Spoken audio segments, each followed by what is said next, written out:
There's not a lot of room under here to film, but we'll see how we go. There's our old charger. We've got some connectors there.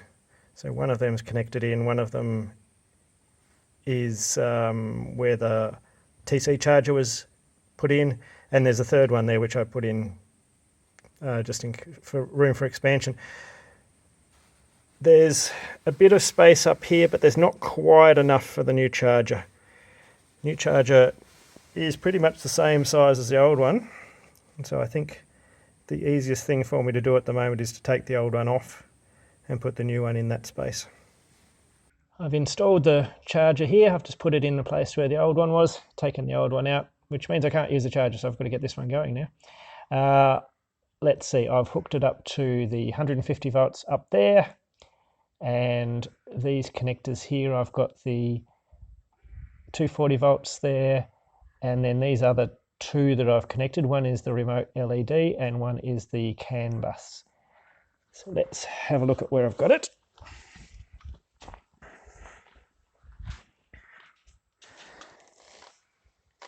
There's the remote LED down there where I can see it out here just.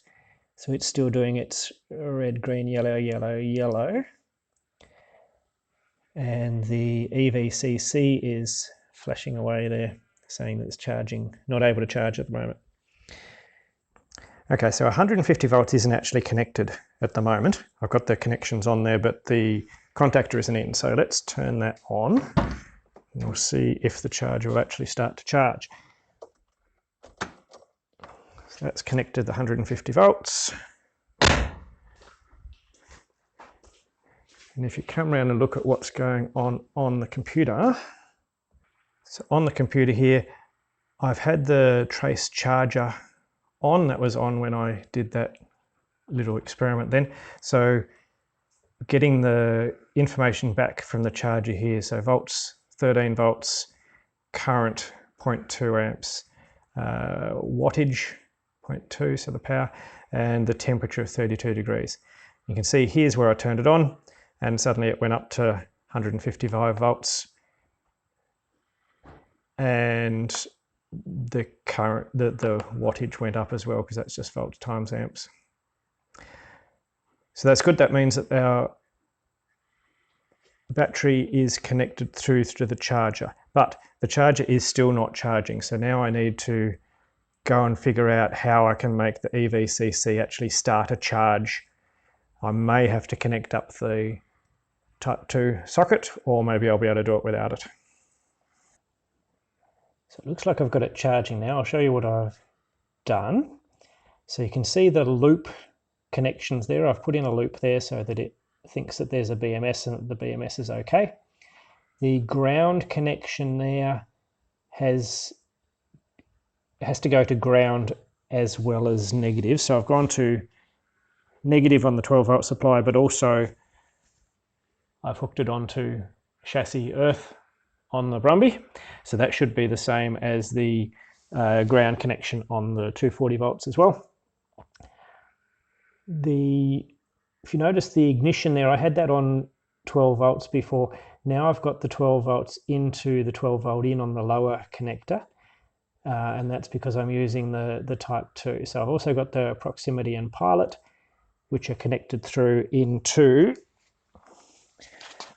my connector here. So I've put them in there into those two. And so the EVCC will stay there. You can see there's no light on it, even though there's power. So there's power and it's drawing basically zero current. So that's in its standby state. The idea now is that when we plug in this EVSE here, the EVCC will start up and tell the charger to start. So that charge is on now through a different power supply. I don't have it wired up into the socket here yet. So when we plug this in, easier said than done one-handed, the EVCC starts up and the charger has also the fan started, and you see it's gone solid red there for the moment. Yeah, in a second that'll change state. There we go. So now the continuous flashing like that on the charger, the red there is that it is charging. Now the EVSE currently also says that it's charging, and see, I've got it set to 6 amps. That has worked as well, and so you can, we'll go onto the computer now and show you. So here's what we're getting through on the computer. So I've done the trace charger, and it's now going 156 volts, 6.8 amps. So that's, I assume, what it's delivering rather than what's coming out of the PowerPoint, which, yep, seems roughly right, delivering a little bit more in current since it's a little bit lower in voltage. Our watts, so just over a kilowatt, and now we've got watt hours. It's going up slowly, and temperature's up to 36 degrees now. So that is working. Now the other interesting thing to see was the state trace. So if I now go and unplug it, it will change state.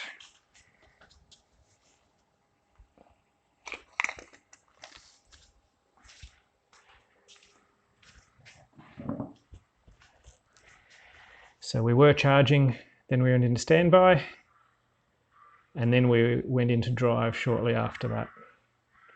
So those are states within the EVCC. I haven't figured them all out yet. Something I did notice, well, actually, let's try doing, I'm just going to set this, hang on, let me get the camera. I'm going to try this. I'm going to set this EVSE to 8 amps. And we'll plug it in and see what happens.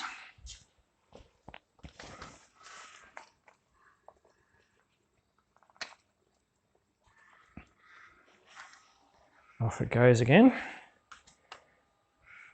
Looks like it takes a second to figure itself out. We'll see what the states say. Oh no, of course we can't see what the states say straight off because the EVCC turns itself off now. So when I unplug it, it's turned itself off, gone into a standby mode, and so we don't get the state tracing. Okay, so let's go into the trace charger, and we can see what current we got. Oh, there we go. So 8.9 amps, roughly, up and down a bit. Okay, I'm happy enough that the whole system is going to work. So, but I've been running it temporarily so far, so I'll start wiring it up permanently now into the car, which means I've got to make this thing waterproof. So this is a nice little box, but it is not waterproof, and it needs to be underneath the car, at least resist the splashes and dirty water that's going to be hanging around underneath the car there. So I've got this waterproof box, and I've decided that this will probably sit in there about like so. I can probably put it in just with double-sided tape will do. I could screw it in. It's so light, it probably double-sided tape would be fine. And then this is going onto some ply, so similar to this. So I will just put some holes in here and screw it to it. I could use these holes here, but they're fiddly. Easier to just put it in there. And then the lid will be on like there, and then all that will be upside down underneath the vehicle. To get these wires out, I've got 1, 2, 3, 4, 5, 6, 7, 8 on that one, and 1, 2, 3, 4, 5, 6 on that one. I've decided I'll use these Db9 connectors. I've used these before, and they seem pretty good. I'll use one male, one female, and just reproduce these two. One male, one female means I don't accidentally plug it in to the wrong one. So I'll put those on this side. So make holes and screw them into there. and then we can plug in on the side there. The other thing that I'd like to do is to use the programming port. So that's the headphone jack. So I've bought this, which will plug it into there, and again I'll wire that into a socket, which will go in here somewhere. As long as it's, might not be deep enough. I'll have to see about that.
This is going to be interesting. I have drilled a hole through, I've decided to put this on the other side to where the DB9s are. So I've drilled a hole, that'll go in there, it doesn't poke through, so I can't put the nut on it. So what I'm going to try is to recess or countersink this into this side here. I found this tool. I'm going to see if that works. It might just melt and gum it up, we'll see.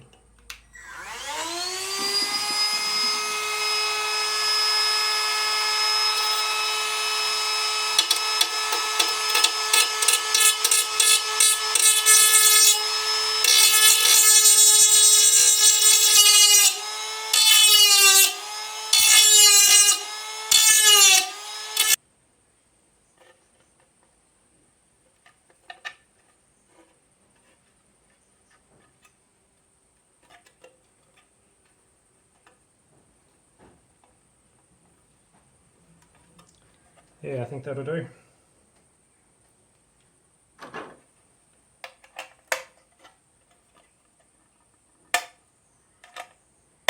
It's engaging well, I think that'll sit there nicely. So I'm going to hook up each of these 1 to 1. Going to use pin numbers. I'll start at the top, so 1, 2, 3, 4, and match them up with the pin numbers on these. And I'll also try and use the same colours if I can. I think I've got most of those colour wires. I probably won't need 12 volts out, but I'll need the rest, so I might as well wire them all in.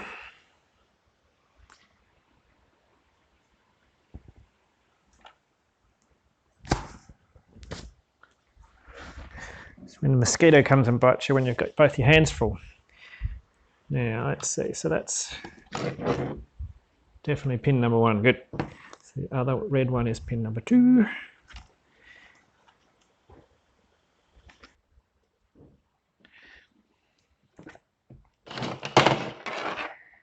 Tip. Good. Outside barrel. Good. Inside barrel. Good. Here is some masking tape. Double-sided tape.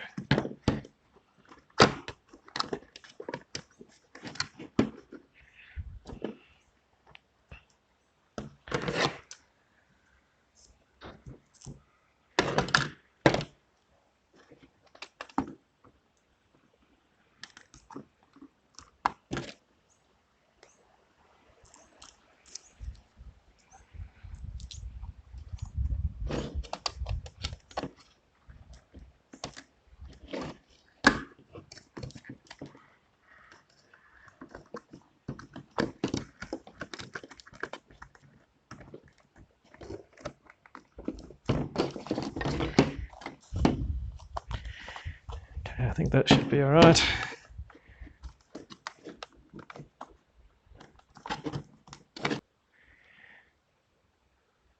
It's everything wired in. Next thing to do is to write this down. What do we have? Say